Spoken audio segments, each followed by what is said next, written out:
నమస్తే, welcome to Janabheri news. ముందుగా headlines.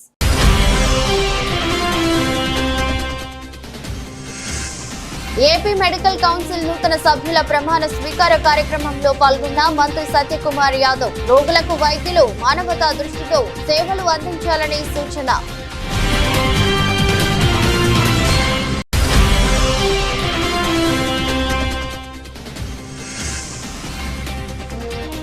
రాష్ట్రంలో ఖరీఫ్లో ధాన్యం కొనుగోలు ఎప్పుడూ లేని విధంగా కొనుగోలు చేశాం, స్పష్టం చేసిన మంత్రి నాదెండ్ల మనోహర్.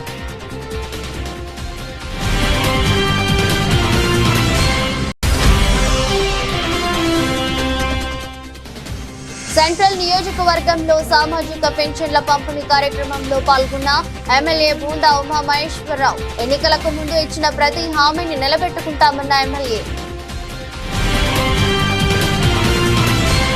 రోగులకు వైద్యులు మానవతా దృష్టితో సేవలు అందించాలని వైద్య ఆరోగ్య శాఖ మంత్రి సత్యకుమార్ యాదవ్ పిలుపునిచ్చారు. అవసరం లేకపోయినా అనవసరమైన పరీక్షలు, స్కానింగ్లు నిర్వహించడం, సాధారణ ప్రసవం స్థానంలో సిజేరియన్ చేయడం వంటి విషయాలు పెరుగుతున్నాయని ఆందోళన వ్యక్తం చేశారు.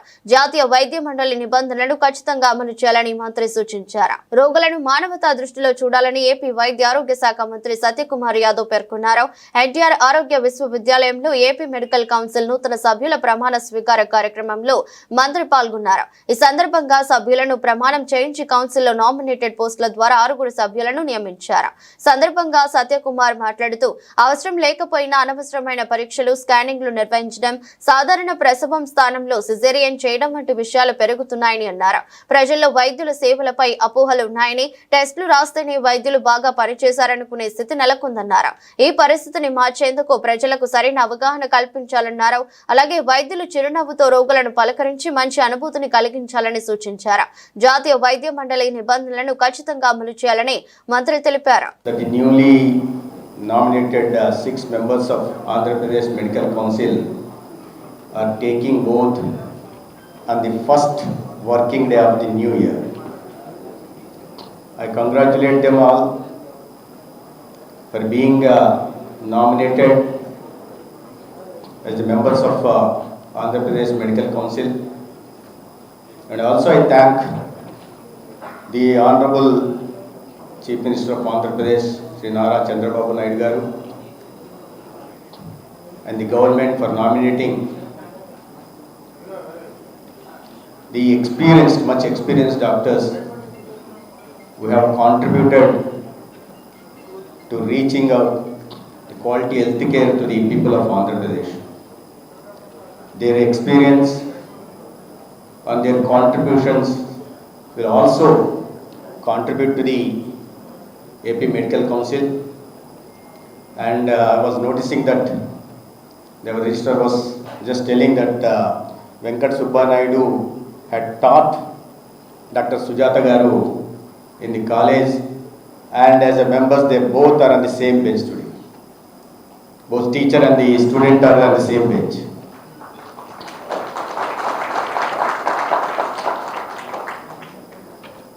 As all of you know that AP Medical Council is such an important body that not only takes care of registrations of the doctors, the renewals of the doctors, and also ensures the medical ethics and professional conduct of the doctors in providing quality health care to the people, and more particularly to the people of the Andhra Pradesh.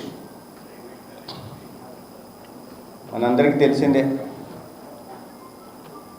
Narayana వైద్యో Hari అంటారు. Media వాళ్ళు ఉన్నారు, శాస్త్ర తెలుగులో కూడా 4 ముక్కలు చెప్తాం, ప్రజలకు కూడా అర్థం కాదు కదా. నారాయణ వైద్యో హరి అంటే తరతరాలుగా వైద్యుల్ని దేవుడితో పోల్చేవారు. ప్రాణం పోసేది దేవుడైతే ప్రాణం నిలిపేవాడు వైద్యుడిగా ప్రజలు గౌరవించేవారు. కానీ ఇటీవల పరిణామాలు చూస్తే కాస్త వైద్య వృత్తి కూడా కాస్తగా పలచబడినట్టుగా తెలుస్తుంది విలువల విషయంలో. దానికి అనేక కారణాలు ఉన్నాయి. వైద్య వృత్తి వల్ల వ్యాపారమయమైపోయింది. సేవాభావంతో చేయాల్సిన పని అనేక కారణాల వల్ల రాష్ట్రంలో ఖరీఫ్ లో ధాన్యం కొనుగోలు ఎప్పుడు లేని విధంగా కొనుగోలు చేశామని పౌర సరఫరాల ఆహారం మరియు వినియోగదారుల వ్యవహారాల మంత్రి నాదెండ్ల మనోహర్ తెలిపారు. రైతుకు భరోసా కల్పించేలా 24 గంటల్లో రైతుల ఖాతాలో నగదు జమ అయిందని చెప్పారు. రైతులకు ఏ మిల్లుకు కావాలంటే ఆ మిల్లుకు ధాన్యం అమ్ముకునే అవకాశం ఇచ్చామన్నారు. గత ప్రభుత్వం కన్నా 20% అధికంగా ధాన్యం కొనుగోలు జరిగిందని తెలిపారు. దీపం 2 పథకం గత దీపావళి రోజు ప్రారంభమైందని, దీపం పథకాన్ని మొదటి దశలో 99 లక్షలకు పైగా వినియోగించుకున్నారని చెప్పారు. నేటి నుంచి దీపం పథకం 2వ విడత ప్రారంభమవుతుందని, ఈకేవైసీ నమోదు తప్పనిసరి అని సూచించారు. కొత్త రేషన్ కార్డుపై నెలాఖరు వరకు ఈకేవైసీ జరుగుతుందని, ఆ తర్వాత కొత్త రేషన్ కార్డులు ఇస్తామన్నారు. ఈసారి రేషన్ కార్డు ఆధార్ కార్డు తరహాలో స్మార్ట్ కార్డు ఉంటుందని చెప్పారు.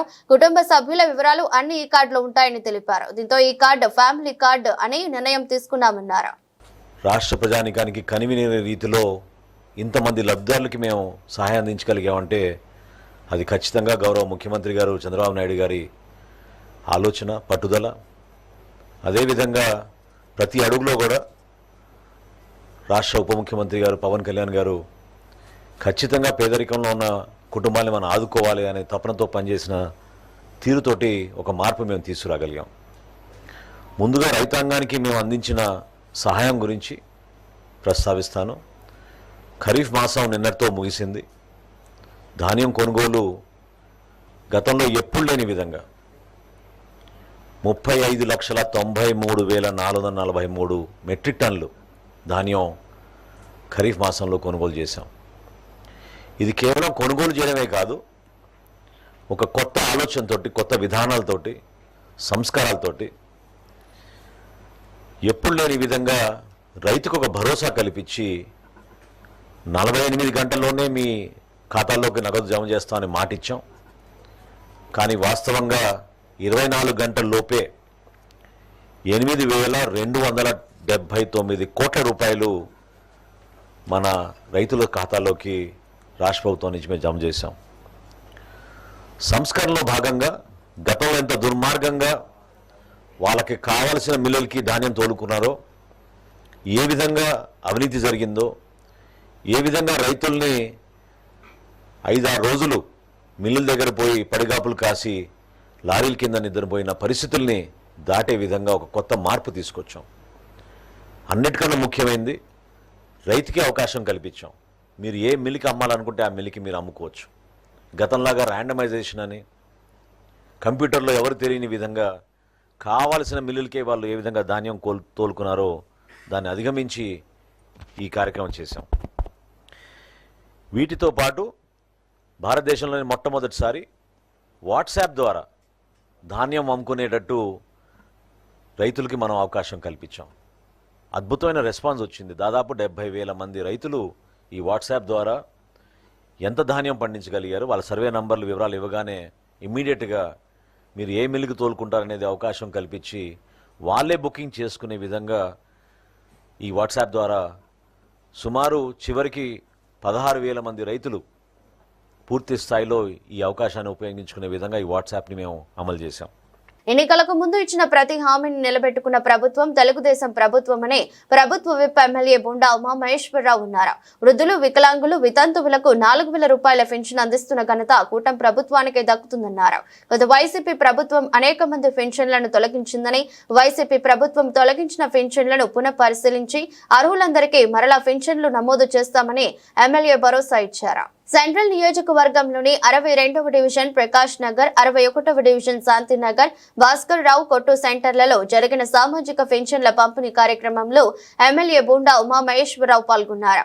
ఆయా ప్రాంతాలలో పలువురికి పెన్షన్లను స్వయంగా అందజేసి పెన్షన్దారుల యోగక్షేమాలను బొండా ఉమా అడిగి తెలుసుకున్నారు.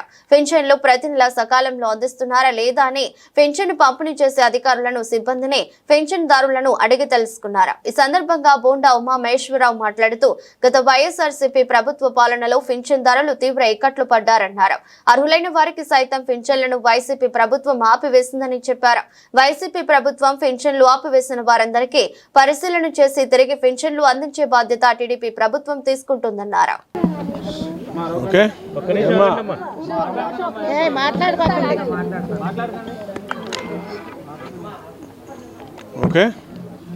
ఎన్టీఆర్ భరోసా పింఛన్లు ప్రతి నెల వృద్ధులకి వికలాంగులకి ఒక పండగ వాతావరణంలో ఉదయమే 7 గంటలకల్లా పింఛన్లు డెలివరీ చేస్తూ ఉన్నాం. ఒకవేళ 1వ తారీఖు సెలవు వస్తే ఆదివారం కానీ ఏదైనా ఉంటే ముందు రోజే ఇస్తున్నాం, లేదా పండగ వస్తే ముందుగానే ఇస్తున్నాం. గత ప్రభుత్వం వాళ్ళు చెప్పారు 200 పింఛన్ని చంద్రబాబు నాయుడు 2000 చేశాడు. 2000 పింఛన్ని 3000 చేస్తామని చెప్పి ఎన్నికల్లో గెలిచి ప్రభుత్వం వచ్చినాక 30 తిప్పలు పెట్టి 3 చెరువులు నీళ్లు తాగిచ్చి 250 రూపాయలు 5 సంవత్సరాల పాటు తిప్పి పెంచారు. తెలుగుదేశం వస్తే 3000 పింఛన్ 4000 చేయదు, ఇంటింటికి ఇవ్వదు, మిమ్మల్ని తిప్పిస్తుంది అని అవాకులు చవాకులు పేలారు. ఇవాళ 9 నెలలైంది ఈ ప్రభుత్వం వచ్చి. ప్రతి నెల 1వ తారీఖు సెలవు వస్తే 30వ తారీఖు కానీ 31వ తారీఖు కానీ ముందు రోజే పింఛన్లు ఇస్తున్నాం. అది కూడా 3000 పింఛన్ 4000 చేస్తామని చెప్పి 2024 ఏప్రిల్, మే, జూన్ నెల 3 నెలలు కూడా 3000 రూపాయలు కలిపి జూలైలో 4000 రూపాయలతో కలిపి 7000 రూపాయలు ఇచ్చిన చరిత్ర ఈ ప్రభుత్వానికి. ఇచ్చిన మాట నిలబెట్టుకున్నాం. చరిత్రలో ఎప్పుడూ లేనటువంటి విధంగా వికలాంగ దివ్యాంగ సోదరీమణులకి 3000 రూపాయలు ఉండే పింఛన్ 6000, దేశంలో ఎక్కడా లేదు 6000 రూపాయలు పింఛను. ఇవాళ వాళ్ళు ఆత్మస్థైర్యంతో బతుకుతూ ఉన్నారు. 6000 రూపాయలు ప్రభుత్వం నుంచి ఆ 1వ తారీఖే ఇవ్వటంతో దివ్యాంగ సోదరులు వికలాంగులందరూ కూడా సంతోషం వ్యక్తం చేస్తూ ఉన్నారు. అలాగే గత ప్రభుత్వంలో అనేక పింఛన్లు అనేక అనవసరమైన కారణాలు చూపించి తీసేశారు. ఆ పింఛన్లన్నింటిని కూడా రాబోయే రోజుల్లో సరిచేస్తాం. కొత్త పింఛన్లన్నీ కూడా అర్హత ఉన్న వాళ్ళకి, ఇప్పుడు వితంతువులు ఎవరన్నా ఈ ప్రభుత్వం వచ్చినాక ఎవరన్నా భర్త చనిపోతే ఆటోమేటిక్గా నెక్స్ట్ మంతే పింఛన్ వచ్చే విధానాన్ని తీసుకొచ్చాం. ఇంకెవరో వాళ్ళు అక్కడ అప్లై చేసుకోవాల్సిన అవసరం, డెత్ సర్టిఫికేట్ని బట్టి ఇమీడియట్గా వాళ్ళకి పింఛన్ వచ్చే సదుపాయం ఏర్పాటు చేసాం. వృద్ధులకు కూడా 60 సంవత్సరాలు దాటిన వాళ్ళకి ఖచ్చితంగా రేపు రాబోయే రోజుల్లో పింఛన్లు ఓపెన్ చేస్తున్నాం. దాంట్లో అప్లై చేసుకోమంటున్నాం. అన్ని రకాలుగా ఇల్లు కట్టుకునే వాళ్ళకి డబ్బులు ఇస్తున్నాం. ఈరోజు సెంట్రల్ నియోజకవర్గంలో 62వ డివిజన్ 62వ బూత్లో మరి ఎమ్మెల్యే గారు ప్రతి ఇంటికి వెళ్ళి పెన్షన్లు ఇవ్వడం జరిగింది. వృద్ధాప్యులకు, దివ్యాంగులకు మరి 6000 రూపాయల పెన్షను, 4000 రూపాయల పెన్షను మరి కూటమి ప్రభుత్వం రాగానే మరి పెన్షన్ శాంక్షన్ చేయడం అనేది చాలా సంతోషకరం. మరి కూటమి ప్రభుత్వం అంటేనే ప్రజల ప్రభుత్వం అండి. మరి సెంట్రల్ నియోజకవర్గం బోండా ఉమామహేశ్వరరావు గారు మరి అండదండలుగా ప్రజలకు నేను ఉన్నాను అనుకుంటూ ప్రతి సమస్య వస్తే చాలు ఆయన ముందుంటారు. అలాంటి ఎమ్మెల్యే గారు ఈ నియోజకవర్గానికి ఉండడం చాలా సంతోషకరం. మరి అదేవిధంగా మరి మా డివిజన్ నాయకులందరూ కూడా సహకారం అందించడం మరి పార్టీ తరఫున మరి మాకు అది ఆనందకరం. మరి ఏదైనా సరే పేదలకు అండగా ఉండే ప్రభుత్వం మరి తెలుగుదేశం ప్రభుత్వం అని చెప్పి నేను తెలియచేసుకుంటూ, మరి పేదలకు నిజంగా రెక్కలు వచ్చినట్టేనండి. ఈరోజు వాళ్ళ ఇంట్లో ఉండి 4000 రూపాయల పెన్షన్ తీసుకుంటున్నారంటే ఎవరి మీద ఆధారపడుకోకుండా ఆ 4000 రూపాయల పెన్షన్ వాళ్ళకి చాలా ఆధారం పడుతుంది. ఎందుకంటే వాళ్ళకి తినడానికి చాలా సౌకర్యం కల్పిస్తుంది. అందరికీ నమస్కారం. మరి ఈరోజు సెంట్రల్ నియోజకవర్గంలో మా ప్రీతం నాయకులు బోండా ఉమామహేశ్వరరావు గారి ఆధ్వర్యంలో 62వ డివిజన్లో 62వ బూత్లో వితంతులకి, వికలాంగులకి, వృద్ధులకి పెన్షన్లు ఇంటింటికి వెళ్ళి ఇవ్వాలని చెప్పి ఏదైతే మా ప్రీతం ముఖ్యమంత్రులు నారా చంద్రబాబు నాయుడు గారు ఏదైతే చెప్పారో దాన్ని తూచా తప్పకుండా మా ఎమ్మెల్యే బోండా ఉమామహేశ్వరరావు కానీ, మా డివిజన్ నాయకులు, కార్యకర్తలు కానీ అందరూ పొద్దున్న 7 నుంచి డోర్ టు డోర్ ఇంటింటికి వెళ్ళి అమ్మ మీకు పెన్షన్ వచ్చింది రాలేదు ఏంటంటే ప్రజలు చాలా ఆనందంగా, మేము ఎప్పుడు ఇలా ఊహించలేదండి, ఇంటింటికి వచ్చి ఇస్తున్నారు, మీ అందరికీ ధన్యవాదాలని వాళ్ళు చాలా ఆనందంగా ఉన్నారు. అలాగే దీపం పథకం కింద 2వ విడతకు కూడా ప్రతి మహిళకి గ్యాస్ బండ ఇస్తున్నారని ఈ సందర్భం తెలియజేసుకుంటూ నాకు ఈ అవకాశం ఇచ్చినందుకు పేరున ధన్యవాదాలు తెలియజేసుకుంటూ సెలవు తీసుకుంటాను.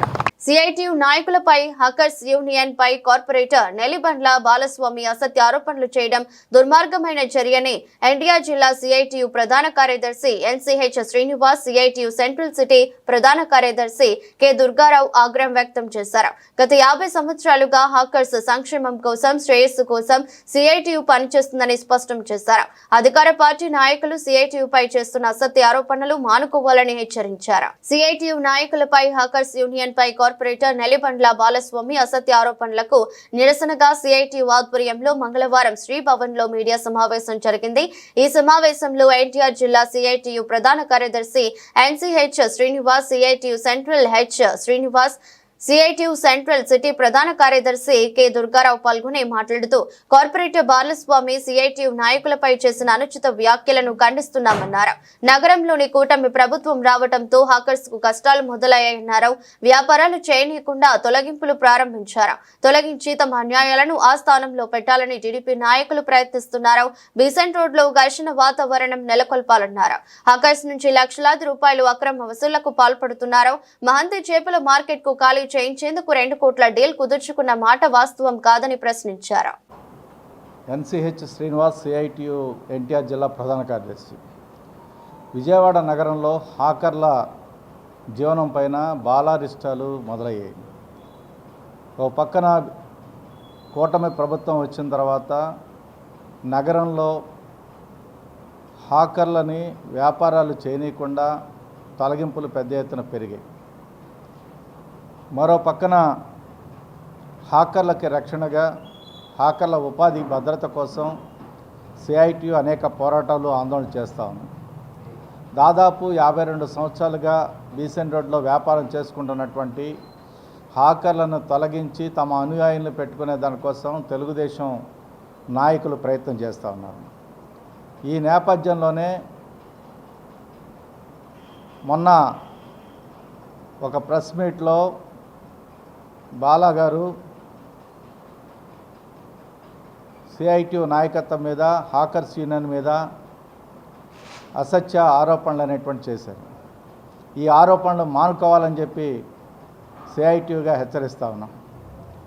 దాదాపుగా 50 సంవత్సరాలుగా హాకర్ల రక్షణ కోసం, ఉపాధి భద్రత కోసం వాళ్ళకు అండగా నిలుస్తుంది హాకర్స్ యూనియన్ సిఐటియు. 1973లో బీసెంట్ రోడ్లో హాకర్స్ సంబంధించి చిరు వ్యాపారులు వ్యాపారం చేసుకోవడం మొదలెట్టారు. బాలా ఆయన ప్రారంభం ఏంటనేటువంటి అందరికీ తెలుసు. హాకర్ల వద్ద మామూలు వసూలు చేస్తూ ఈరోజు ఈ స్థాయికి ఎదిగారు. ఈరోజు ఆయన వ్యవహార శైలి చూసినప్పుడు బీసెంట్ రోడ్లో ప్రశాంతంగా ఉన్నటువంటి బీసెంట్ రోడ్ని ఘర్షణ వాతావరణంగా తీసుకొచ్చేటువంటి ప్రయత్నం చేస్తూ ఉన్నారు. కూటమి ప్రభుత్వం అధికారంలోకి వచ్చిన తర్వాత లెనిన్ సెంటర్లో ఉన్నటువంటి షాపుల్ని కానీ, నగరంలో అనేక ప్రాంతాల్లో ఉన్నటువంటి చిరు వ్యాపారం నిర్వహించేటువంటి షాపుల్ని తొలగించడానికి ప్రయత్నం చేసింది. ఆఖరుల్ని తొలగించేది మీరే, పెట్టించేది మీరే. పెట్టించేటప్పుడు వాళ్ళ దగ్గర వేల లక్షల రూపాయలు లంచాలు తీసుకుంటుంది నిజం కాదా అని చెప్పేసి అనేది ఈ సందర్భంగా మేము ప్రశ్నిస్తున్నాం. ఇంకొక పక్కన ఇవాళ ఈ స్థానిక కార్పొరేటరు ఇవాళ కోట్ల రూపాయలు అతనికి ఉంది అని చెప్పేసానంటే ఇవాళ ఆఖరుల మీద సంపాదించిన సంపాదన కాదా అని చెప్పి అనేది ఈరోజు మేము ప్రశ్నిస్తున్నాం. దాంతోపాటు ఇవాళ హాకర్లకి సిఐటి యూనియన్గా గుర్తింపు కార్డులు ఇవ్వాలని చెప్పని అనేక పోరాటాలు జరిపింది సిఐటి అని చెప్పి అనేది ఈ సందర్భంగా తెలుసుకోవాలని చెప్పి అనేది ఇవాళ స్థానిక కార్పొరేటర్ నెలబండ బాలస్వామిని మేము సూచిస్తున్నాం. దాంతోపాటు హాకర్స్ని అనేక సందర్భాల్లో తొలగించే సందర్భాల్లో సిఐటిగా వారికి అండగా ఉండి వాళ్ళ తరపున పోరాడి ఈరోజు బీసెంట్ రోడ్లో వాళ్ళ జీవనోపాధికి కృషి చేసింది సిఐటి అనేది ఈరోజు తెలుసుకోవాలని చెప్పినది ఈ సందర్భం మేము తెలియజేస్తున్నాం. దాంతోపాటు ఈ కార్పొరేషన్లో కార్పొరేటర్గా ఉండి ఇవాళ డివిజన్లో ఇవాళ బిల్డింగులు ఎక్కడ కడితే అక్కడ కనబడి వాళ్ళ దగ్గర లక్షల రూపాయల లంచాలు తీసుకుంటుంది మీరు కాదా అని చెప్పేసి అనేది ఈరోజు మేము ప్రశ్నిస్తున్నాం. వీటిలన్నిటికీ సమాధానం చెప్పాలి. నీతిగా నిజాయితీగా పనిచేస్తున్న సిఐటియుపై అనేక రూపాల్లో వాళ్ళు దుష్ప్రచారం చేసి మీరు లబ్ధి పొందాలని చెప్పి చూస్తున్నారు. ఇది సరైనది కాదు, ఇప్పటికైనా మానుకోవాలని చెప్పినది ఈ సందర్భంగా తెలియజేస్తున్నాం. దాంతోపాటు ఇవాళ చిరు వ్యాపారస్తులు చంద్రబాబు నాయుడు ముఖ్యమంత్రి అయిన ప్రతిసారి రాష్ట్రంలో ఒక ప్రత్యేక కథనాన్ని ప్రారంభిస్తున్నారని తూర్పు నియోజకవర్గ ఎమ్మెల్యే గద్దె రామ్మోహన్ చెప్పారు. గతంలో ముఖ్యమంత్రి అయినప్పుడు డ్వాక్రా సంఘాలను ఏర్పాటు చేసి మహిళా సంక్షేమానికి కృషి చేశారని, ఇప్పుడు సబ్సిడీతో సోలార్ విద్యుత్ ప్యానెల్స్ ఏర్పాటుకు శ్రీకారం చుట్టారని తెలిపారు. తూర్పు నియోజకవర్గంలో 10,000 ఇళ్లకు సోలార్ విద్యుత్ ప్యానెల్స్ అమర్చాలని నిర్ణయించుకున్నామని ఎమ్మెల్యే పేర్కొన్నారు. 14వ డివిజన్ ఎన్ఎస్ఎం స్కూల్ దగ్గర ఎమ్మెల్యే గద్దె రామ్మోహన్ పర్యటించారు. స్థానికంగా ఉన్న సమస్యలను ఆయన స్వయంగా అక్కడ వారిని అడిగి తెలుసుకున్నారు.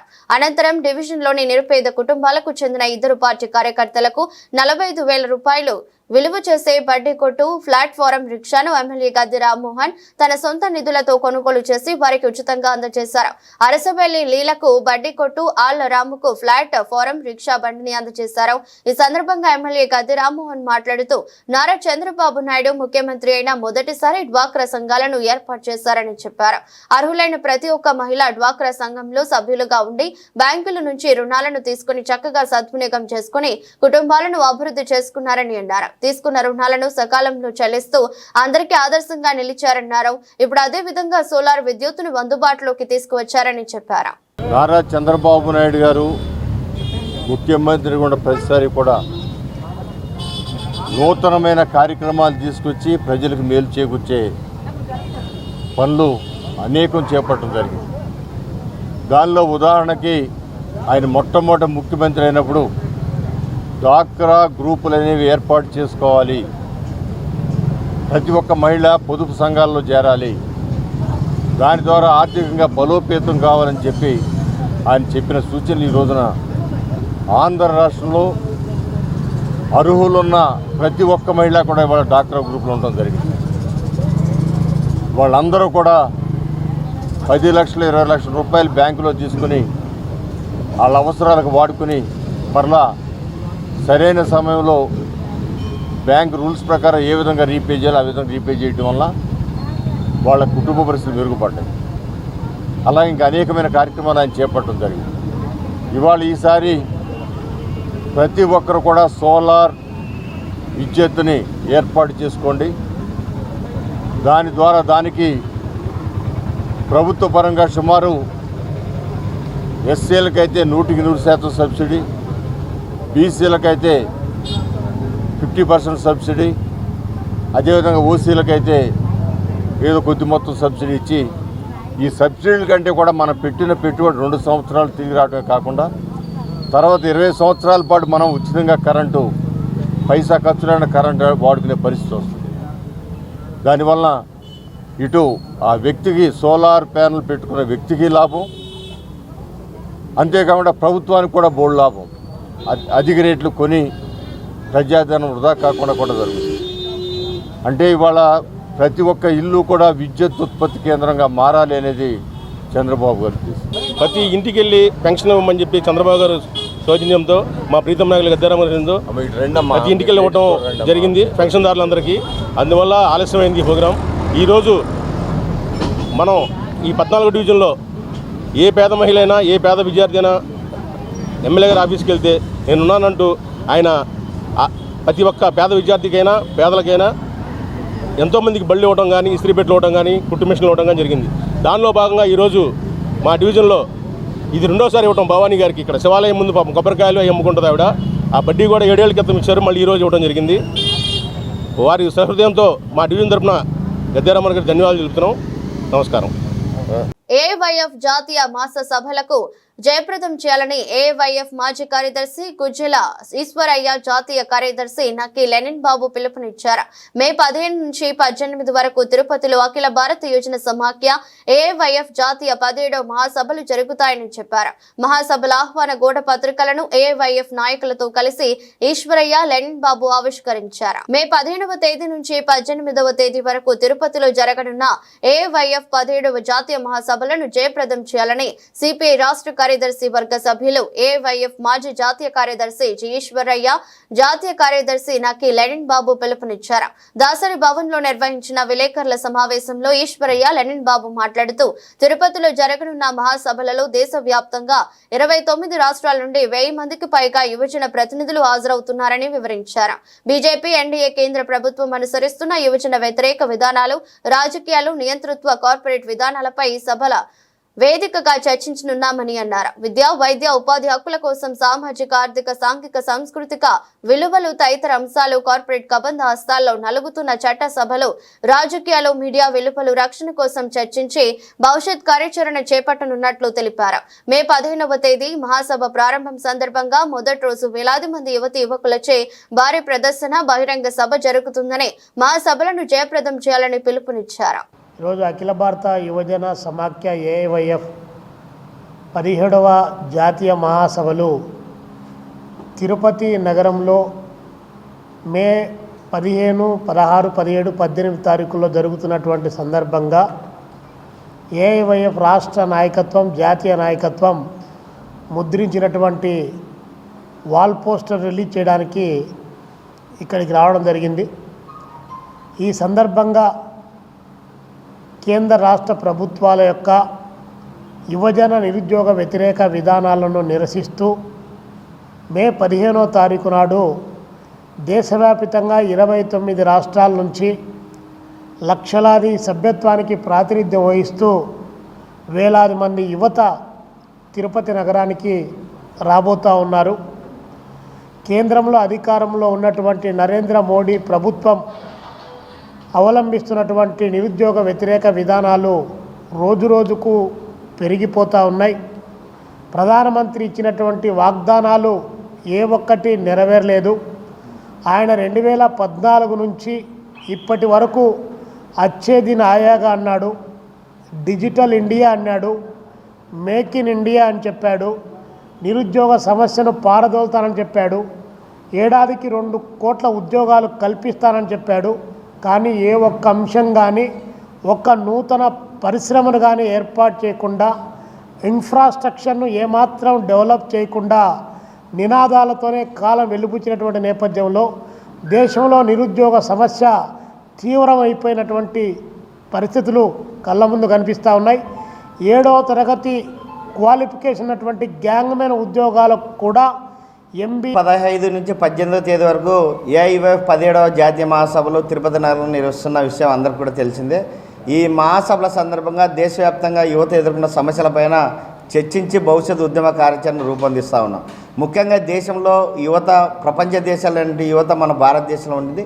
అలాంటి యువతకు విద్యా ఉపాధి కల్పించి భారతదేశ అభివృద్ధిలో భాగస్వామ్యం కల్పించాలని కోరుతా ఉన్నాం. ఇలా విద్యా ఉపాధి కల్పించకుండా ఈరోజు మోడీ ప్రభుత్వం మత ఘర్షణలు పెట్టి వారికి నిరుద్యోగం పెంచడంలో కీలక పాత్ర పోషిస్తున్నారు. ప్రభుత్వ రంగ సమస్యలన్నీ మూసివేస్తూ ఉన్నారు. నూతన పరిశ్రమలు రావడంలే, ఏడాదికి 2 కోట్ల ఉద్యోగాలు ఇస్తున్న వాటిని కూడా అమలు కాలేదు. విదేశాల్లో దాగి ఉన్న నల్లధనాన్ని తీసుకొచ్చి అందరికి పంచుతామన్న హామీలు అమలు కాలేదు. కానీ ఎన్నికల రాజకీయ లబ్ధి కోసం మతాల మధ్య ఘర్షణలతో ఈరోజు అధికారానికి చేజిక్కోవడానికి ప్రయత్నం చేస్తున్న నేపథ్యంలో అందుకోసమే భారత రాజ్యాంగాన్ని కాపాడుకోదాం. విద్య, వైద్యం, ఉపాధి, ప్రాథమిక హక్కుల పరిరక్షణ, అదేవిధంగా ప్రభుత్వ రంగ సమస్యలన్నీ ప్రభుత్వ రంగంలో ఉండాలి. నూతన పరిశ్రమలు రావాలి. చదువుకున్న వాళ్ళందరికీ కూడా ఉద్యోగం, ఉపాధి కల్పించాలని ప్రధానమైన డిమాండ్లతో Bhagat Singh national employment guarantee act ద్వారా దేశంలో ఉద్యోగాలు భర్తీ చేయమని కోరుతా ఉన్నాం.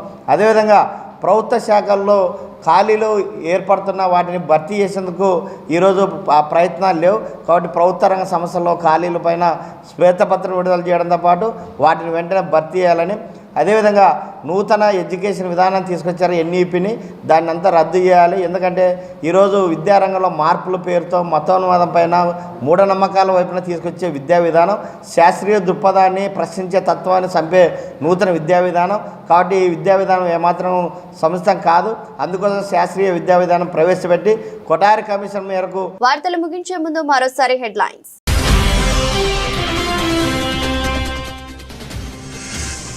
ఏపీ మెడికల్ కౌన్సిల్ నూతన సభ్యుల ప్రమాణ స్వీకార కార్యక్రమంలో పాల్గొన్న మంత్రి సత్యకుమార్ యాదవ్ రోగులకు వైద్యులు మానవతా దృష్టితో సేవలు అందించాలని సూచన.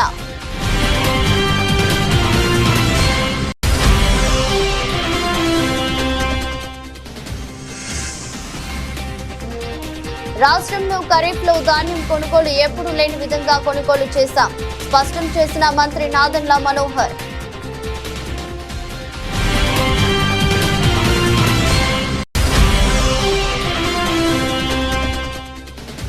సెంట్రల్ నియోజకవర్గంలో సామాజిక పెన్షన్ల పంపిణీ కార్యక్రమంలో పాల్గొన్న ఎమ్మెల్యే బూండా ఉమా మహేశ్వరరావు. ఎన్నికలకు ముందు ఇచ్చిన ప్రతి హామీని నిలబెట్టుకుంటామన్న ఎమ్మెల్యే.